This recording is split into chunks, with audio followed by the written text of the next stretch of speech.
হিঙ্গলগঞ্জ অঞ্চলে বোলতা শ্মশান ঘাটে ইছামতি নদীর বাঁধে প্রায় ৬০ থেকে ৭০ ফুট নদী বাঁধে ধস নেমেছে। দুপুর থেকে রাত অবধি প্রায় ৭০ থেকে ৮০ জন শ্রমিকের সাথে যুদ্ধকালীন পরিস্থিতিতে সেই বাঁধ মেরামতের কাজে নিজে হাত লাগালেন হিঙ্গলগঞ্জ গ্রাম পঞ্চায়েতের উপপ্রধান তথা হিঙ্গলগঞ্জ অঞ্চল তৃণমূল কংগ্রেসের সাধারণ সম্পাদক মাননীয় আব্দুল লতিফ গাজী মহাশয়। বর্তমানে বোলতলা শ্মশান ঘাটে ভীষণ ভয়াবহ একটা পরিস্থিতি। আমরা দুপুর থেকে এই রাত প্রায় 10-11 পর্যন্ত আমরা এখানে আছি। প্রায় 60 থেকে 70 জন শ্রমিক নিয়ে আমরা কাজ করছি এবং সঙ্গে জেসিপিও আছে।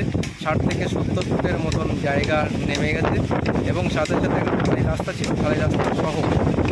প্রকৃতির সঙ্গে হয়তো লড়াই করে পারা যায় না, এটা ঠিকই, কিন্তু প্রায় যখন দুর্যোগপূর্ণ এরকম অবস্থা হয় সেই অবস্থায় আমরা এলাকার মানুষ কোনোবারই আমরা ছাড় পাইনি। যাই হোক, আমরা প্রশাসনের সহযোগিতা পেয়েছি, সেজন্য আমরা প্রশাসনের অসংখ্য ধন্যবাদ।